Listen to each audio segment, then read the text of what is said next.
বিয়ানীবাজার সরকারি কলেজে জুলাই গণ অভ্যুত্থান দিবস উদযাপন উপলক্ষে নানা কর্মসূচি পালন করা হয়েছে।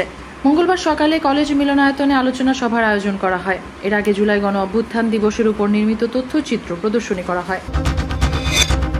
বিয়ানীবাজার উপজেলার জাতীয় পার্টির যুগ্ম আহ্বায়ক, আলীনগর ইউনিয়ন জাতীয় পার্টির সাধারণ সম্পাদক, বিশিষ্ট শিক্ষানুরাগী ও সমাজসেবক আব্বাস উদ্দিন ইন্তেকাল করেছেন।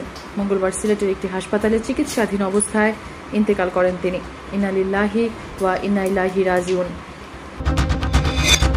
সিলেটে হত্যাকারীর ফাঁসি ও থানায় মামলা নেওয়ার দাবিতে সন্তানের লাশ নিয়ে সিলেট ঢাকা মহাসড়ক অবরোধ করেছে নিহত রবিউলের মা পারুল বেগম ও এলাকাবাসী। মঙ্গলবার বিকেলে ওসমানীনগর থানার সামনে তারা সিলেট ঢাকা মহাসড়ক অবরোধ করে ছেলে হত্যার বিচার চান। জুলাই আগস্ট 24-এর ছাত্র জনতার গণ অভ্যুত্থানের বর্ষপূর্তি উপলক্ষে বড়লেখায় উপজেলা জামায়াতে ইসলামের উদ্যোগে গণসমাবেশ ও বিশাল গণমিছিল অনুষ্ঠিত হয়েছে। মঙ্গলবার পৌর শহরের দক্ষিণ বাজার এলাকায় গণসমাবেশ অনুষ্ঠিত হয়।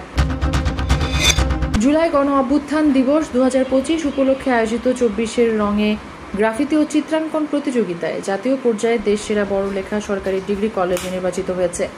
সোমবার শিক্ষা মন্ত্রণালয়ের মাধ্যমিক ও উচ্চ শিক্ষা বিভাগের এক চিঠিতে এই তথ্য জানানো হয়।